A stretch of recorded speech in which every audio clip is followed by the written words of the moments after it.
وقال النبي صلى الله عليه وسلم لا يؤمن أحدكم حتى أكون أحب إليه من والده وولده والناس أجمعين. وقال النبي صلى الله عليه وسلم لا تذهب الدنيا حتى يبعث الله رجلا من أهل بيتي يوافي اسمه اسمي، وفي رواية أخرى اسم أبيه اسم أبي. وقال النبي عليه الصلاة والسلام كيف أنتم إذا نزل ابن مريم من السماء فيكم وإمامكم منكم، أو كما قال عليه الصلاة والسلام سبحان ربك رب العزة عما يصفون وسلام على المرسلين والحمد لله رب العالمين. اللهم صل على محمد وعلى آل محمد كما صليت على إبراهيم وعلى آل إبراهيم إنك حميد مجيد. اللهم بارك على محمد وعلى آل محمد كما باركت على إبراهيم وعلى آل إبراهيم إنك حميد مجيد.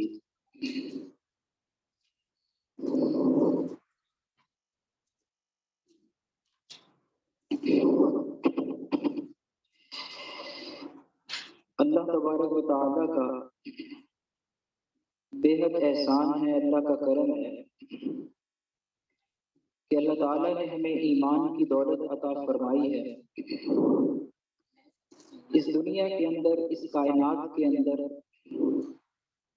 اللہ رب العزت کی جتنی نعمتیں ہیں، جتنے خزانے ہیں، ان تمام نعمتوں میں، خزانوں میں، دولتوں میں جو سب سے بڑی نعمت ہے، سب سے بڑی دولت ہے، وہ ایمان کی دولت ہے۔ یہ ایمان اس قدر اہمیت کا حامل ہے کہ ایمان کے بغیر اللہ اس کے اسلام کو، اس کے اعمال کو قبول نہیں فرمائیں گے۔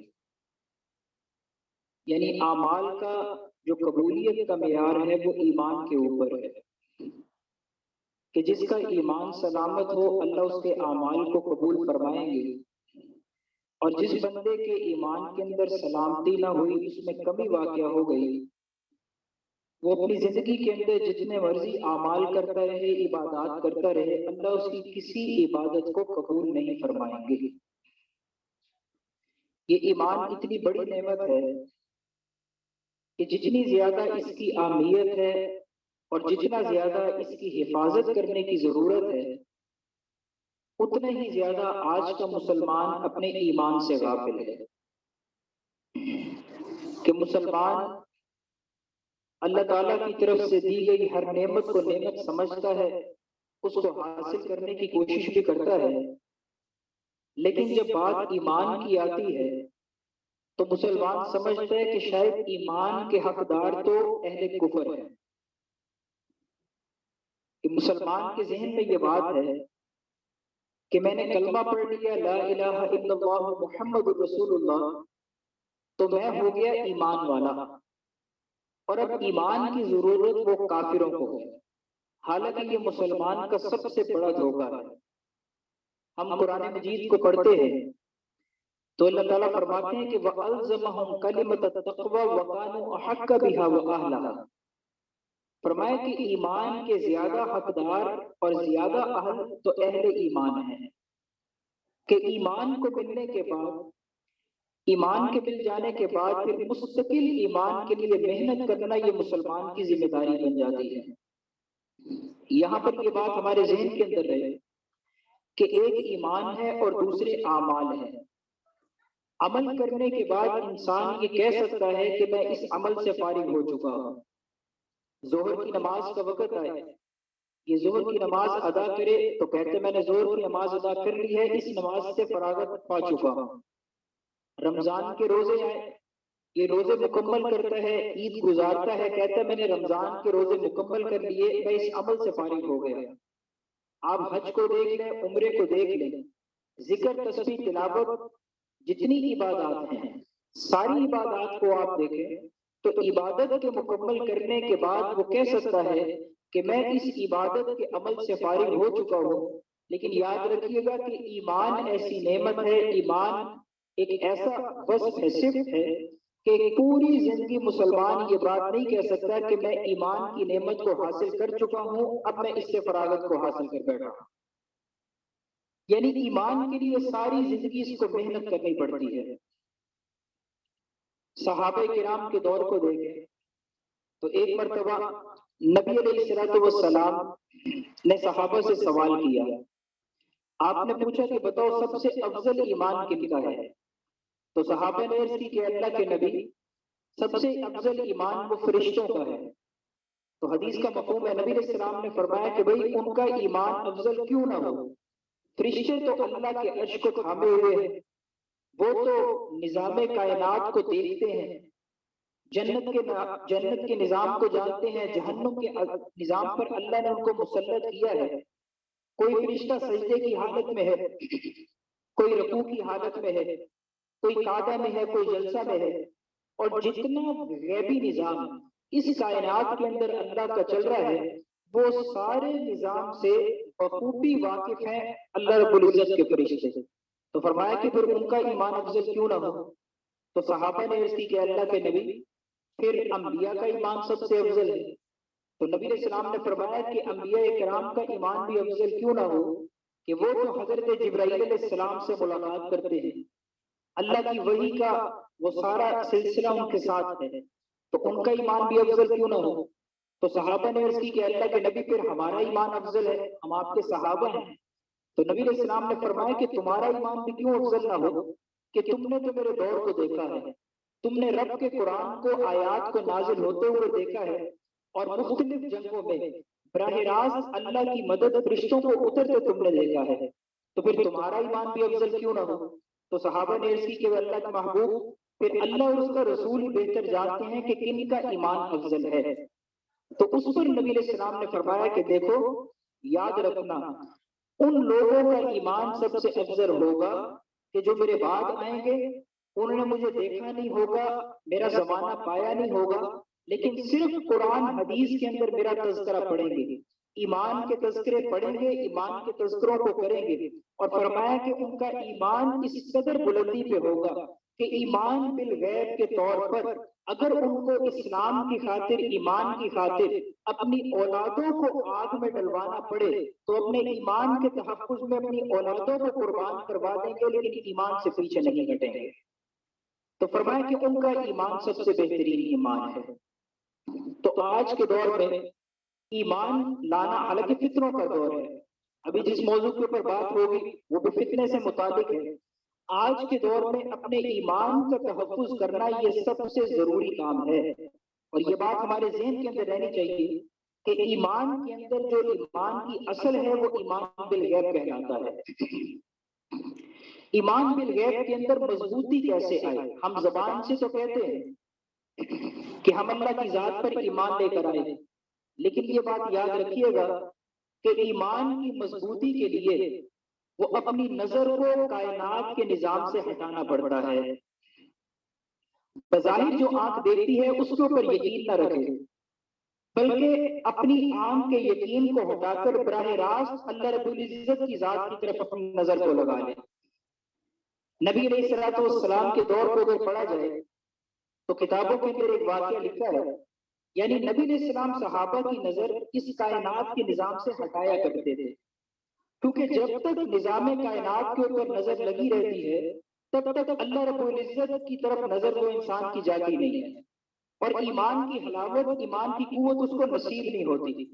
نبی علیہ السلام کے دور میں یہ جب غزوہ حدیبیہ ہوا ہے، بلکہ اس سے پہلے ایک جنگ ہوئی تو اس کے اندر رات کو بادل آئے، تو نبی علیہ السلام نے صحابہ کو اکٹھا کیا، فرمایا کہ کچھ لوگ ہوں گے جو صبح مومن ہوں گے اور کچھ ہوں گے وہ مشرک ہوں گے۔ تو صحابہ گھبرا گئے، عرض کرنے لگے کہ اللہ کے نبی یہ کیسے ممکن ہے؟ تو نبی علیہ السلام نے فرمایا کہ یہ جو بارش ہوگی اللہ کے حکم سے، فرمایا کہ جو یہ کہے گا کہ یہ بارش اللہ کے حکم سے ہوئی وہ تو ایمان والا ہے، لیکن جو یہ کہے کہ بارش فلاں ستارے کی وجہ سے ہوئی ہے، یعنی وہ اپنی نظر کو آسمان پہ ڈالے اور نظر کے ذریعے سے وہ اس بات کا نتیجہ نکالے کہ ہاں بارش ہونے والی ہے، فرمایا کہ یہ ستاروں کی پوجا کرنے والا ہے، یہ اللہ کی عبادت کرنے والا نہیں ہے۔ جب ان واقعات کو پڑھتے ہیں تو اپنے ایمان کی کمزوری کا احساس ہوتا ہے کہ اس وقت ہمارا ایمان کس قدر کمزور ہے، کہ آیا ہم اللہ رب العزت کے تذکرے ایسے کرتے ہیں، کیا ہم اس نظام کائنات کے ہر چیز کو اللہ رب العزت کی ذات کی طرف منسوخ کرتے ہیں؟ اگر اپنے گھروں کو دیکھا جائے، اپنے معاشرے کو دیکھا جائے اور اس بات کی فکر کی جائے، سوچا جائے تو واقعتاً ہمارا ایمان بہت کمزور ہے۔ اور ان فطروں کے دور کے اندر ایمان کا کمزور ہونا یہ سب سے بڑے نقصان کی بات ہے۔ دجال کا دور ہوگا، اس کے بارے میں تو باقاعدہ احادیث میں فرمایا گیا، نبی علیہ الصلوۃ والسلام نے فرمایا، حدیث کا مفہوم ہے کہ دجال کے وقت میں، کہ جس وقت دجال کا خروج ہوگا تو اللہ اس کو چند غیر معمولی قسم کی طاقتیں عطا فرمائیں گے۔ وہ شعبہ بازی کرے گا، کچھ جادوئی طاقتیں اس کے پاس ہوں گی، اور ایک مسلمان کو وہ اپنے قریب بلائے گا، اس سے پوچھے گا کہ تم مجھے خدا مانتا ہے یا نہیں مانتا؟ وہ کہے گا کہ میں آپ کو خدا نہیں مانتا۔ وہ اسی وقت اس مسلمان کو قتل کر دے گا اور جسم کو درمیان سے کاٹ کے اس کو دو حصوں میں تقسیم کرے گا۔ اب یہ مسلمان مر گیا اور کچھ دیر کے بعد یہ اس مسلمان کو کہے گا کہ میرے حکم سے زندہ ہو جا۔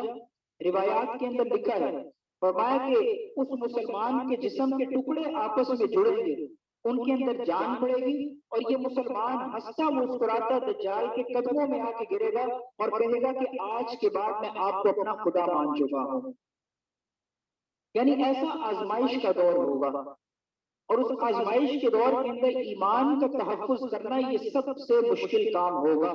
ہم مدرسے میں جب پڑھتے تھے، ہمارے استاد صاحب فرمایا کرتے تھے، فرماتے تھے کہ کئی روایات ہم نے ایسی پڑھی ہیں، فرمایا کہ قیامت والے دن کئی لوگ ایسے اللہ کی بارگاہ میں پیش کیے جائیں گے، مردوں میں، فرماتے تھے کہ ان کے چہرے پہ دنیا میں داڑھی بھی تھی، ان کے ماتھے کے اوپر وہ سجدوں کا محراب کا نشان بھی تھے، وہ نمازیں بھی ادا کرتے تھے، وہ اللہ کی عبادات بھی کیا کرتے تھے، لیکن فرمایا کہ اللہ بغیر حساب کتاب کے ان کو جہنم میں داخل کروا دیں گے۔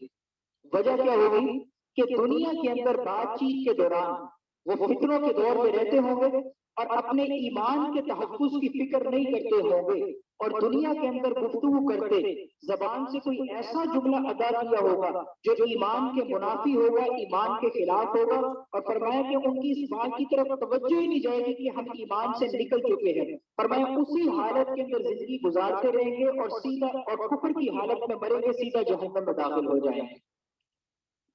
یہ فتنوں کا دور ہے، یہ بات یاد رکھیے گا کہ اپنے بچوں کے ایمان کے لیے فکر کرنا یہ ہماری ذمہ داری بنتی ہے، اپنے خاندان والوں کے ایمان کی فکر کرنا یہ ہماری ذمہ داری بنتی ہے۔ ابھی چند دن پہلے کی بات ہے، یہ رائے گڑھ کی طرف ایک گاؤں میں جانا ہوا تو وہاں پہ کچھ نوجوانوں کے اندر ختم نبوت کے حوالے سے نشست تھی، تو ان کے اندر بات چیت تھی، تو اسی بیان کے اندر ایک نوجوان بیٹھا تھا، کچھ دیر بیان کے اندر بیٹھا، اس کے بعد اٹھ کے بیان سے مجمع سے باہر نکل گیا۔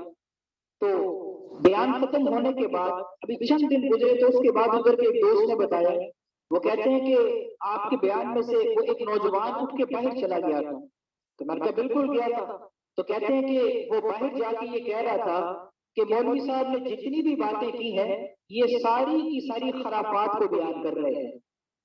اب ہم بھی بڑے پریشان، تو اس نے اتنا بڑا لفظ کس طرح کہہ دیا؟ اچھا وہ موضوع بھی ظہور امام مہدی کے حوالے سے تھا، امام مہدی اور فتنہ دجال، اس موضوع کو بیان کیا جا رہا تھا، تو اس نے کہا کہ یہ جتنی احادیث انہوں نے بیان کی ہیں یہ ساری کی ساری خرافات ہیں، نعوذ باللہ۔ اور اس کے اوپر دلیل کیا دینے لگا؟ کہنے لگا کہ حدیث کی ہمیں ضرورت کوئی نہیں ہے، کیونکہ قرآن کے اندر اللہ نے قرآن کے بارے میں فرمایا کہ احسن الحدیث، کہ یہ جو ہے نا وہ بہترین حدیث ہے، تو بس قرآن ہی قرآن ہے اور قرآن ہی حدیث ہے، ہمیں حدیث کو ماننے کی کوئی ضرورت نہیں۔ اور اس کی وجہ یہ بیان کرنے لگا کہ 1400 سال گزر گئے، مجھے اس بات کے اوپر یقین ہی نہیں ہے کہ اللہ کے نبی کی حدیثیں ساری محفوظ ہیں، کہتے اس لیے میں حدیث کو مانتا نہیں۔ اب دیکھیں جب اس نے حدیث کا انکار کیا تو انکار کرنے کے بعد کہنے لگا کہ یہ جو مسلمان صبح شام نمازوں کو ادا کرتے ہیں، ہاتھوں کو کانوں تک اٹھاتے ہیں، ہاتھ باندھتے ہیں، رکوع کرتے ہیں، سجدہ کرتے ہیں، وہ کہنے لگا کہ اس کا طریقہ تو کہیں پہ قرآن میں لکھا ہی نہیں ہوا، لہٰذا اس وجہ سے اب میں نے نماز کو بھی ادا کرنا چھوڑ دیا ہے۔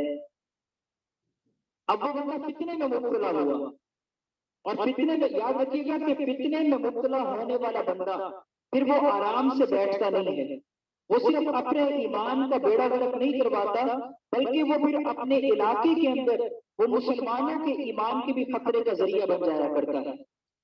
اب جب وہ خود فتنے میں مبتلا ہوا تو اسی گاؤں کے ایک نوجوان سے، کالج میں پڑھنے والا، اس نے اس سے رابطہ کیا، اس کے سامنے یہ باتیں کی، اور اس وقت صورتحال یہ ہے کہ اس نے اپنے ساتھ ایک اور بندے کو ایمان سے وہ دور کر دیا ہے، اور وہ لوگ محنت کر رہے ہیں۔ بہرحال ان سے ملاقات ہوئی، ان کو سمجھانے کی کوشش کی۔ بات کرنے کا مقصد یہ ہے کہ اس دنیا کے اندر جتنے لوگ زندگی گزار رہے ہیں، اگر اسلام کے لیے محنت کی جاتی ہے تو کفر کے لیے محنت کرنے والے بھی دنیا کے اندر موجود ہیں۔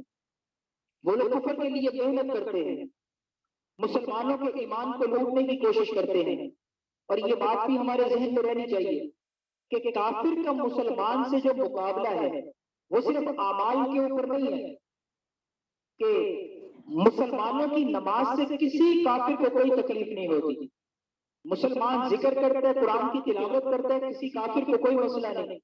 مسلمان رمضان کے روزے رکھے، وہ حج کرنے جائے، عمرہ کرنے جائے، کسی کافر کو کوئی مسئلہ نہیں۔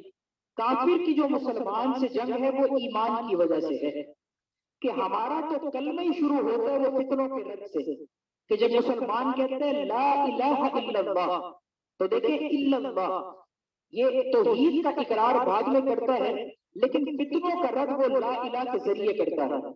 تو کافر کو جو تکلیف ہوتی ہے وہ فتنوں کے رد کی وجہ سے ہوتی ہے، کہ مسلمان عبادات کرتا رہے لیکن کافر کے خلاف اپنی زبان کو نہ کھولے۔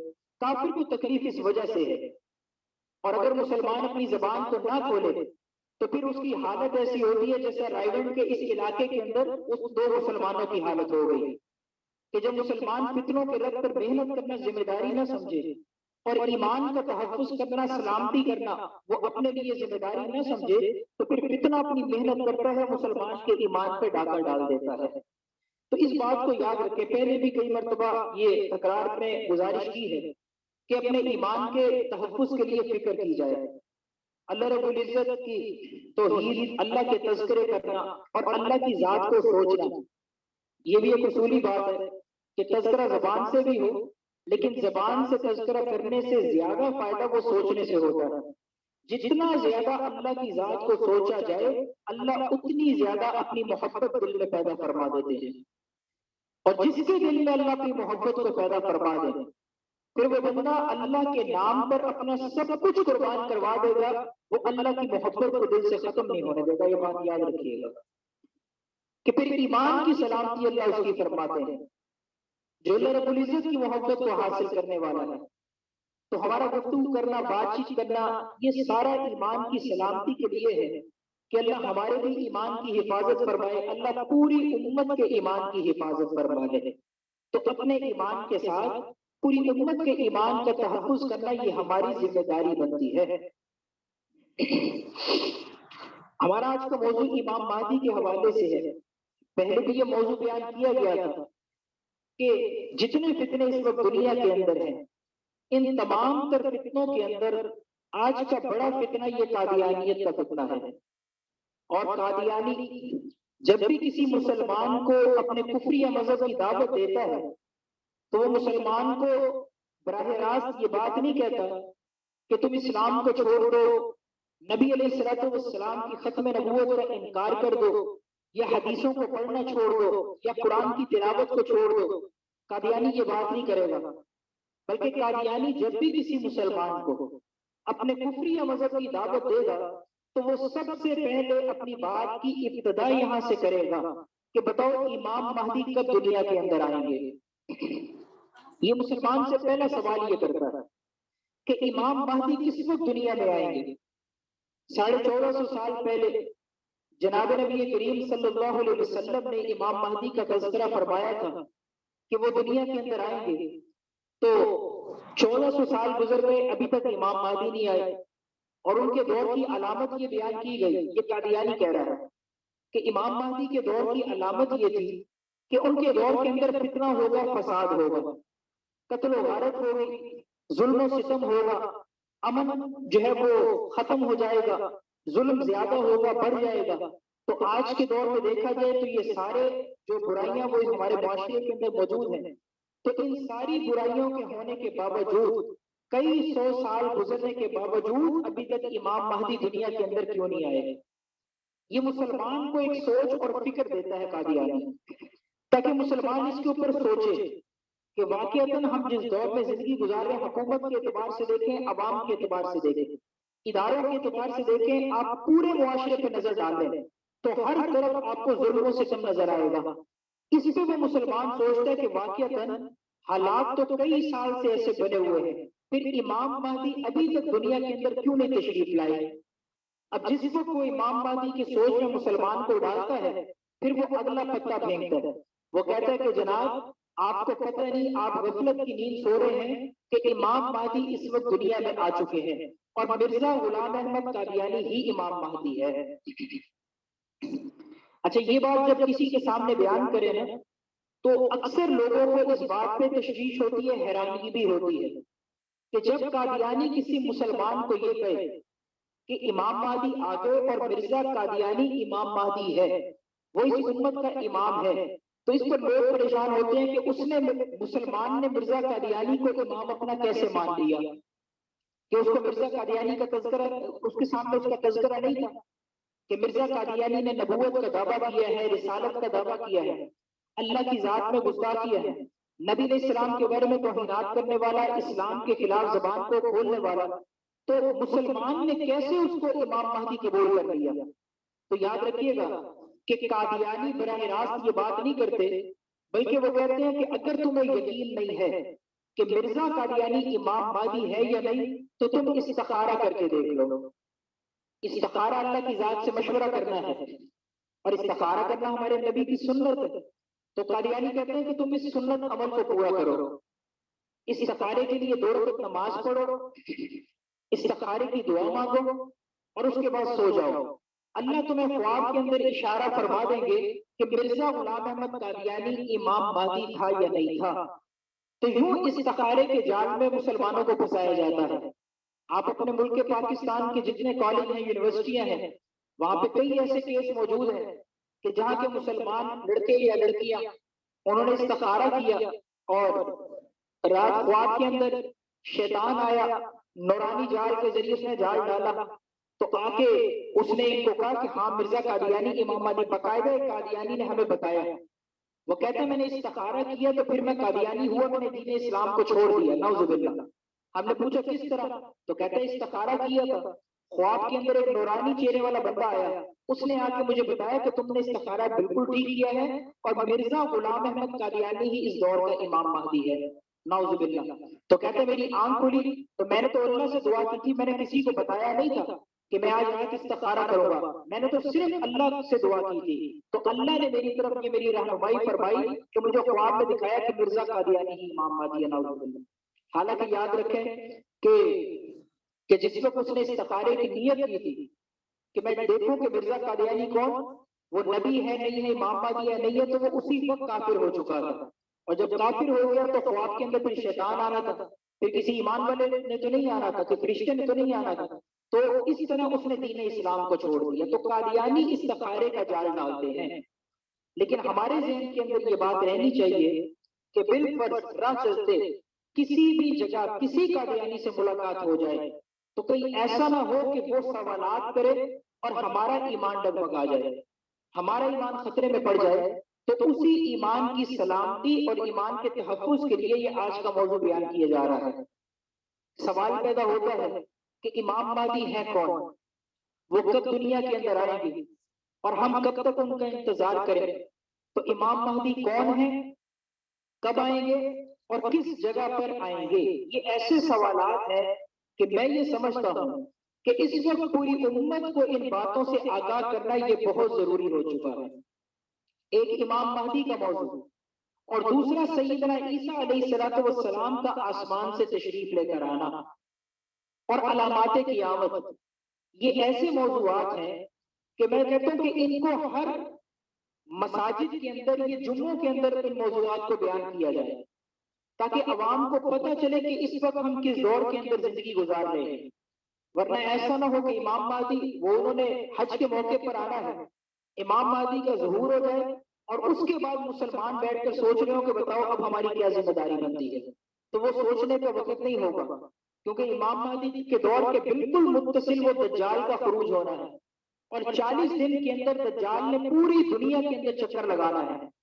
پوری دنیا کے مسلمانوں کو وہ گمراہ کرنے کی کوشش کرے گا اور پھر طاقتیں ایسی ہیں کہ مسلمان کو قتل کرنے کے بعد وہ کہے گا کہ زندہ ہو تو اس میں جان پڑے گی، وہ زندہ بھی ہو جائے گا. ایسا سخت آزمائش کا دور ہوگا کہ چل چلاتی دھوپ گرمی کے موسم میں وہ دجال آسمان کی طرف اشارہ کرے گا تو اچانک بادل آئیں گے اور بارش برسنا شروع کر دے گی. وہ بنجر زمین کو حکم دے گا تو زمین اپنا غلہ بائی نکالے گی، فصلیں اگیں گی. یعنی اس قدر اس کو طاقتیں ملی ہوئی ہے. تو اس آزمائش کے دور میں اپنے ایمان کو بچانا یہ آسان تو نہیں ہوگا، لیکن قربان جائے جناب نبی کریم صلی اللہ علیہ وسلم کی ذات پر کہ آپ علیہ السلام نے فرمایا کہ جو مسلمان وہ جمعے کے دن سورہ کہف کی تلاوت کرنے والا ہے اللہ اس کو دجال کے فتنے سے محفوظ فرما لیں گے. یہ ہمارے نبی مسلمانوں کے ایمان والوں کے ایمان کا تحفظ فرما رہے ہیں. فرمائے کہ جمعے والے دن سورہ کہف کی تلاوت کی جائے. تو اس بات کا بھی اہتمام کرنا چاہیے کہ جمعے والے دن فجر سے لے کر مغرب کی نماز تک کسی وقت میں سورہ کہف کی تلاوت یہ لازمی کی جائے. اس وقت اگر بڑے علماء کو دیکھا جائے اور ان سے اس موضوع پہ تذکرہ کیا جائے تو ان حضرات کا کہنا یہ ہے کہ وقت بہت قریب ہے، وقت زیادہ دور نہیں ہے. یعنی یہ تو اللہ جانتے ہیں کہ 2 سال ہوں گے، 4 سال، 8 سال، 10 سال، لیکن اتنا ہے کہ اس وقت فتنوں کا دور چل رہا ہے اور امام مہدی کے خلاف سازش کرنے والے پوری عروج پر اپنے کفر کے لیے محنت کر رہے ہیں. آپ یہودیوں کو دیکھیں تو ابھی کرونا کا دور جو گزرا ہے، این کرونا کے دنوں میں یہودیوں کے ہاں ان کے جتنے حکومتی لوگ تھے ان کے ہاں وہ ایک پریس کانفرنس ہوئی اور یہودیوں کا جو وزیر صحت ہے، وزارت کی عہدے پر فائز ہے، اس کا نام ہے یعقوب لیٹسمین. اس نے اپنے پریس کانفرنس کے اندر ایک بیان جاری کیا اور اس نے کہا کہ پوری دنیا کے انسان یہ پریشان ہے کہ کرونا سے کیسے نجات کو حاصل کیا جائے. تو اس نے اپنی بات کو کیسے چلایا ہے، اب ذرا اندازہ لگائے کہ وہ اپنے ملک کا وزیر ہے، وزارت کی سیٹ پر بیٹھا ہے، لیکن وہاں پہ بیان کیا دیتا ہے، اپنے مذہب کو بیان کرتا ہے، یہودی مذہب کو، اور کہتا ہے پوری دنیا کے انسان پریشان ہے کہ ہم کرونا سے کیسے بچیں. تو کہتا ہے آؤ میں تمہیں طریقہ بتاؤں کہ کرونا سے بچنے کا کیا طریقہ ہے. تو پھر کہنے لگا کہ پوری دنیا کے انسانوں کے لیے ضروری یہ ہے کہ ہمارے مسیحا دجال کے آنے کی دعائیں کرنی شروع کر دیں. کہتا ہے مسلمان بھی دعائیں کرے، یہودی بھی دعائیں کرے، عیسائی بھی دعائیں کرے، ہندو بھی دعائیں کرے، سکھ بھی دعائیں کرے. پوری دنیا میں جس مذہب پہ جو انسان زندگی گزار رہا ہے وہ سارے ہمارے مسیحا دجال کے آنے کی اللہ سے دعائیں کرنی شروع کر دیں کہ دجال دنیا کے اندر آ کر ہر بیماری سے نجات دلوا دے گا. اب ذرا اندازہ لگائے کہ یہودی اس وقت مکمل تیاری میں بیٹھا ہے، اپنے بچوں کی تیاری کرواتے ہیں. ابھی یہ کچھ عرصہ پہلے کی بات ہے، وہ ایک ویڈیو سامنے آئی، یہودیوں کا ایک بچہ ہے، اس کی ٹیچر اس سے سوال کرتی ہے کہ بتاؤ تم بڑے ہو کر کیا بنو گے. تو بچہ کہتے ہیں میں ڈاکٹر بنوں گا. دوسرے سے سوال کیا، اس نے کہا میں نے انجینئر بننا ہے. تیسرے سے سوال کیا، اس نے بھی جواب دیا. ایک بچے سے جواب دیا تو وہ خاموش ہو گیا. اب وہ کچھ دیر کے بعد دوبارہ اس کے قریب جا کر وہ ٹیچر نے دوبارہ سوال کیا کہ بتائیں آپ کیا کریں گے. تو اس بچے نے کیا جواب دیا؟ حیرانگی ہوئی اس کے جواب کے اوپر. کہتے ہیں میں مسلمانوں کو قتل کروں گا. اس بچے کی عمر تقریباً 8 سے 9 سال. کہتے ہیں میں اسلام والوں کو قتل کروں گا کیونکہ میری کتابوں میں لکھا ہے کہ یہ ہمارے دشمن ہیں، ہمارے مسیحا کے دشمن ہیں. حالانکہ 7 سال 8 سال کے بچے کو نہیں پتا کہ اسلام کیا ہے، مسلمان کیا ہے اور کسی کو قتل کرنا کیا چیز ہے. لیکن اس کی ذہن سازی یہودی کے بچے کی وہ ایسی کی جاتی ہے کہ وہ کہتا ہے کہ بڑے ہو کر میں نے اپنے مذہب کا دفاع کرنا ہے اور اس دفاع کے لیے مجھے کسی کو قتل بھی کرنا پڑے تو میں کر دوں گا، میں اس کی پرواہ نہیں کروں گا. یہ بات کرنے کا مقصد کیا ہے کہ پوری دنیا کے کافر اسلام کو ختم کرنے کے لیے محنت کر رہے ہیں. یہ بات یاد رکھیں، یہ بات اپنے ذہنوں میں بٹھا لیں۔ ہمارے پاس فرصت کی گنجائش نہیں ہے کہ ہم کسی موقع کا انتظار کریں کہ ہاں کوئی واقعہ رونما ہوگا تو ہم محنت شروع کریں گے، نہیں، انفرادی طور پر ابھی سے محنت شروع کر دی جائے۔ جہاں بیٹھے ایمان کے تذکرے کیا کریں، جہاں بیٹھے نبی کی ختم نبوت کی بات کیا کریں، جہاں بیٹھے قادیانی فتنے کا تعارف کروایا کریں، امام مہدی کا تعارف ہو، سیدنا عیسیٰ علیہ السلام کا تعارف ہو، فتنے دجال کا تعارف ہو، یعنی جہاں بیٹھے اپنے مذہب کا دفاع کریں، تب جا کر جو ہے نا ہم کوئی کام کر سکیں گے۔ ورنہ اگر فارغ اپنا وقت گزار دیا تو وقت تو پہلے بھی گزرتا ہے، وہ آئندہ بھی گزرتا جائے گا۔ اللہ سے دعا بھی کرتے ہیں کہ اللہ تعالیٰ ہماری سستیوں کو ختم فرما دے، اللہ ہمیں اپنے مذہب کے لیے مخلص ہونے کی توفیق عطا فرما دے کہ جب تک اسلام کے لیے مخلص نہ ہوئے تب تک فائدہ نہیں ہوگا۔ تو یہودی تیاری کرتا ہے، عیسائی تیاری کرتا ہے، وہ یہودیوں کا وزیر سے ہے، وہ کہتا ہے ہمارے مسیح کے آنے کی دعائیں شروع کر دو۔ اور یہ بات بھی ہمیں پتہ ہونی چاہیے کہ تاریخ کو اگر دیکھا جائے تو 2 ٹیمپل یہودیوں کے ایسے ہیں وہ اسرائیل کے اندر کہ جو گرائے گئے تھے، اور اب تیسرا وہ 3rd ٹیمپل انہوں نے تعمیر کرنا ہے۔ آپ باقاعدہ روایات کو پڑھ کے دیکھیں کہ تیسرا وہ ٹیمپل انہوں نے تیار کرنا ہے، اور وہ کس نیت سے بناتے ہیں، اس عمارت کو کس نیت سے بنائیں گے کہ وہاں پر ان کے مسیح دجال نے آ کر قیام کرنا ہے۔ پھر ایک وقت آئے گا کہ مسجد اقصی پھر گنبد صخرہ اس کو گرایا جائے گا۔ روایات میں لکھا ہے مسلمان اپنی قربانیاں تو دیتے ہیں، شہادت تو پاتے ہیں، لیکن ایک وقت آئے گا کہ اس کو یہودی گرانے کے اندر کامیاب ہو جائیں گے، اور وہ عین دجال کے آنے کا دور ہوگا۔ احادیث کو پڑھ کے دیکھا جائے تو جس وقت امام مہدی کا ظہور ہونا ہے اس وقت امام مہدی کی عمر یہ 40 سال کی ہوگی، 40 سال کی عمر میں یہ ظہور فرمائیں گے، بیت اللہ کا طواف کر رہے ہوں گے، اور اس وقت کچھ مشائخ، کچھ بڑے علماء اولیاء اللہ وہ امام مہدی کی تلاش کے اندر وہاں مطاف میں موجود ہوں گے۔ اور یہ تو ترتیب پچھلے کئی سال سے چل بھی رہی ہے کہ امام مہدی کی تلاش کے لیے پوری دنیا سے بڑے بڑے مشائخ وہ حرم کے اندر اکٹھے ہوتے ہیں کہ نہ جانے کون سا وہ سال ہوگا کہ جس سال حج کے موقع پر امام مہدی کا ظہور ہونا ہے۔ کئی سال سے حضرات اکٹھے ہو رہے ہیں کہ امام مہدی کو پہچانا جائے۔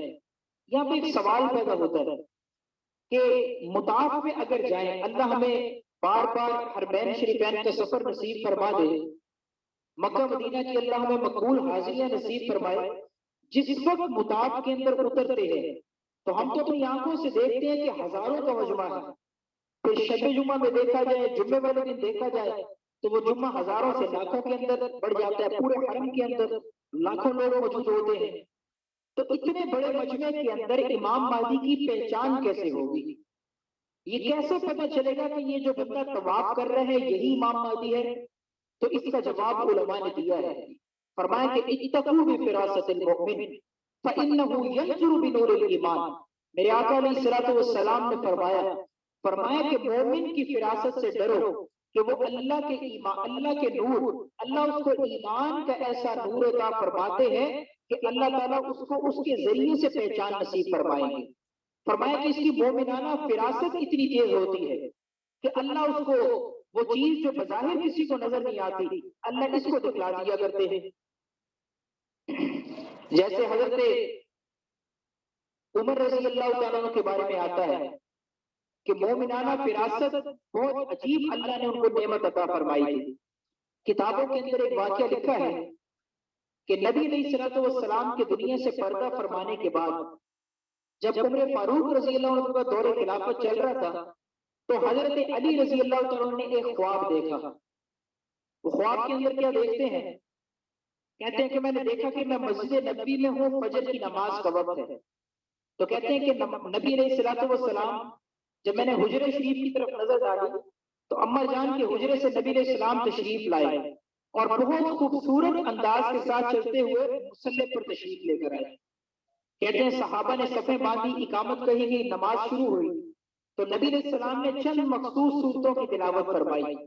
نماز پڑھانے کے بعد ہم صحابہ کی طرف منہ کر کے بیٹھے تو حضرت علی فرماتے ہیں یہ میں سارا کچھ خواب میں دیکھ رہا تھا کہتے ہیں میں نبی علیہ السلام کے بالکل سامنے بیٹھا تھا تو اتنے میں ایک عورت نے اندر آنے کی اجازت مانگی کہ اللہ کے محبوب میں آپ کے لیے ہدیہ لے کر آئی ہوں. اس سے ہدیہ وصول کیا گیا. برتن تھا، جب اس سے کپڑا ہٹایا تو نیچے کھجوریں تھیں. حضرت علی فرماتے ہیں کہ نبی علیہ السلام نے ایک کھجور اٹھائی اور چونکہ میں نبی علیہ السلام کے بالکل سامنے بیٹھا تھا اور سب سے قریب تھا تو نبی علیہ السلام نے کھجور اٹھا کر میرے ہاتھ میں دی کہ علی آپ یہ کھجور کو کھائیں. کہتے ہیں میں نے کھجور کھائی، وہ اتنی لذیذ اور مزیدار تھی کہ آج سے پہلے میں نے ایسی کھجور کبھی استعمال نہیں کی تھی. کہتے ہیں جیسے ہی میں نے کھجور کھائی تو میری آنکھ کھل گئی. فرماتے ہیں میں نے دیکھا فجر کی نماز کا وقت تھا. میں نماز کی تیاری کر کے مسجد نبوی گیا تو اب یہ دور تھا عمر فاروق رضی اللہ عنہ کی خلافت کا اور نمازیں بھی حضرت عمر پڑھایا کرتے تھے. تو کہتے ہیں کہ میں جا کر صف میں بیٹھ گیا، حضرت عمر کے انتظار میں سارے صحابہ بیٹھے تھے. تو کہتے ہیں کچھ دیر کے بعد میں نے مسجد نبوی کے دروازے کی طرف دیکھا کہ حضرت عمر اندر داخل ہو رہے ہیں اور کہتے ہیں خواب کے اندر جس خوبصورت انداز کے ساتھ میں نے حضور نبی کریم صلی اللہ علیہ وسلم کو تشریف لاتے دیکھا تھا ہی اسی انداز کے ساتھ حضرت عمر تشریف لا رہے تھے. تو کہتے ہیں کہ اس وقت میں حیران رہ گیا کہ اللہ نے عمر کو چال بھی ہمارے نبی ولی عطا فرمائی ہے. حضرت عمر مصلی پر تشریف لائے، اقامت ہوئی اور کہتے ہیں خواب کے اندر نبی علیہ السلام نے جن صورتوں کی تلاوت فرمائی تھی حضرت عمر رضی اللہ تعالیٰ عنہ نے انہی صورتوں کی تلاوت فرمائی. کہتے ہیں میں حیران تھا کہ جو خواب دیکھ کر آیا ہوں وہی خواب اب حقیقت بن رہا ہے. کہتے ہیں نماز پڑھانے کے بعد حضرت عمر ہماری طرف منہ کر کے بیٹھے، چہرہ کر کے بیٹھے. تو کہتے ہیں اتنے کے اندر ایک عورت آ گئی اور آ کر کہنے لگی کہ امیر المؤمنین میں آپ کے لیے ہدیہ لے کر آئی ہوں، قبول فرمائیں. تو یہ فرماتے ہیں کہ مجھے پتا تھا کہ اس میں کھجوریں ہیں کیونکہ خواب یہ وہی حقیقت چل رہی تھی. تو کہتے ہیں برتن سے کپڑا ہٹایا گیا، نیچے کھجوریں تھی. حضرت علی فرماتے ہیں کہ میں حضرت عمر کے سب سے قریب سامنے بیٹھا تھا تو حضرت عمر نے فرمایا کہ علی یہ کھجور آپ کھائیں. وہ کہتے ہیں میں نے کھجور کو منہ میں رکھا اور وہ ویسی ہی لذیذ اور مزیدار تھی جو میں نے خواب کے اندر کھائی تھی. تو حضرت علی فرماتے ہیں کہ اس وقت میرے ذہن میں ایک بات آئی کہ وہ تو میرا خواب تھا، میں چاہتا بھی تو دوسری کھجور نہ لے پاتا کیونکہ بیدار ہو گیا، خواب ختم ہو گیا، لیکن اب تو بیداری کی حالت ہے. تو اب میں حضرت عمر سے کہہ دوں کہ ایک کھجور اور دے دے، یہ لذیذ بہت ہے، مزیدار ہے. تو کہتے ہیں کہ میں نے جیسے ہی حضرت عمر سے سوال کیا کہ امیر المؤمنین کیا ایک اور کھجور ملے گی، تو کہتے ہیں کہ اسی وقت حضرت عمر رضی اللہ تعالیٰ نے ایک نظر بھر کے میری طرف دیکھا اور فرمانے لگے کہ علی اگر آپ کے خواب میں میرے نبی آپ کو دوسری کھجور دیتے تو آج عمر بھی دے دیتا. اس کو کہتے ہیں اتقوا بفراست المؤمن کے چہرے کو دیکھ کر وہ پتہ چل جاتا ہے کہ اس کے دل میں کیا چل رہا ہے. وہ اسی لیے کہا جاتا ہے نا کہ اللہ والوں کے پاس جب جائیں نا تو توبہ کے 2 نفل پڑھ کے جانے چاہیے، استغفار کر کے جانا چاہیے تاکہ اللہ تعالیٰ کہیں ان کے اوپر حالات کھل نہ جائیں. تو بہرحال ان کے پاس تو جانا ہی اصلاح کی غرض سے ہوتا ہے، ان کو تو حالات خود بتائے جاتے ہیں تاکہ اللہ تعالیٰ وہ بیماریوں کی اصلاح فرما دے. تو اتقوا بفراست المؤمن، اللہ نے ان مشائخ کو، علماء کو وہ یہ فراست ایسی عطا کی ہوگی کہ وہ اپنی مومنانہ فراست سے ہزاروں کے مجمع میں پہچانیں گے کہ یہ امام مہدی طواف کر رہے ہیں. وہ امام مہدی کو پہچان لیں گے.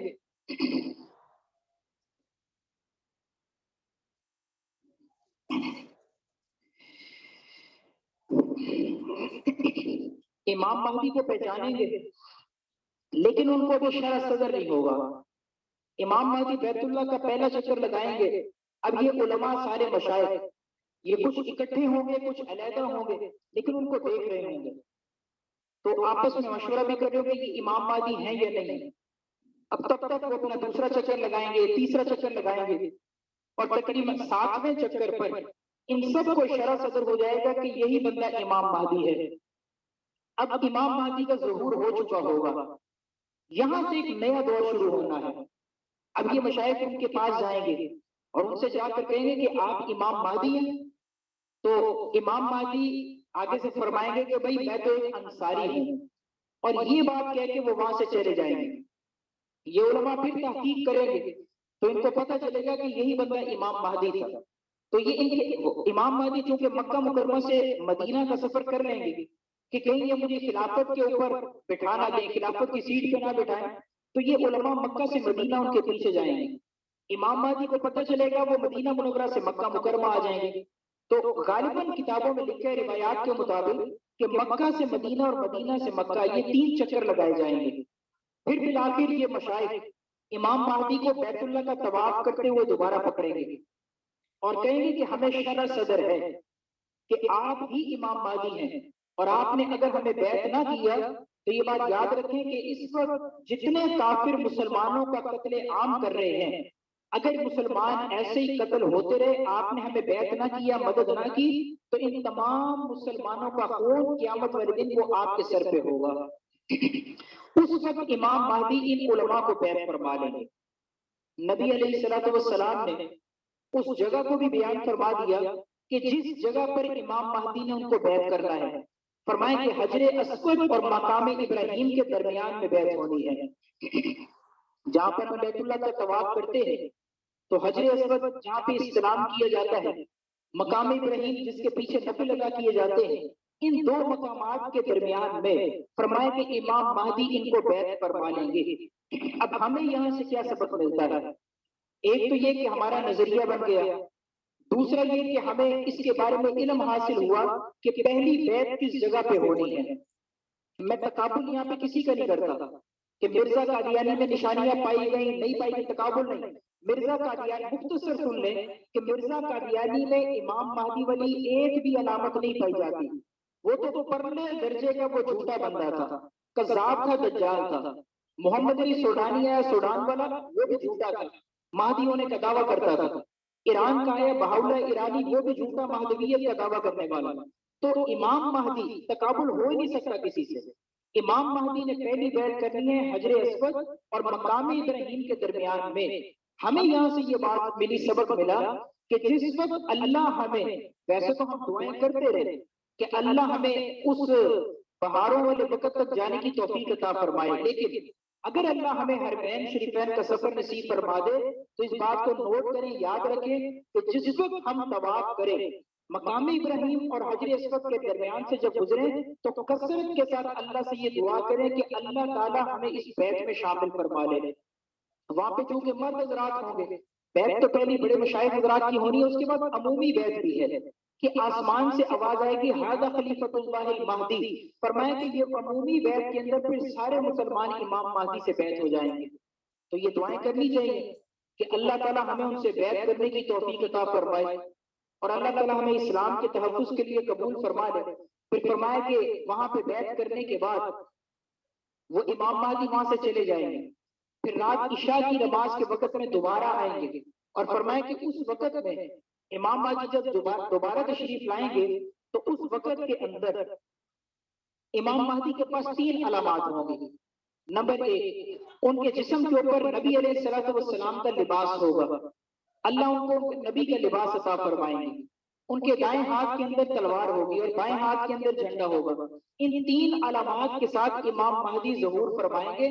پھر ان کے لیے ممبر لگایا جائے گا، توحید کی دعوت دیں گے، سنت کی ترغیب چلائیں گے، بدعات کو ختم کرنے کی دعوت دیں گے، اور اس کے بعد پوری دنیا کے اندر جنگوں کا سلسلہ شروع ہو جائے گا.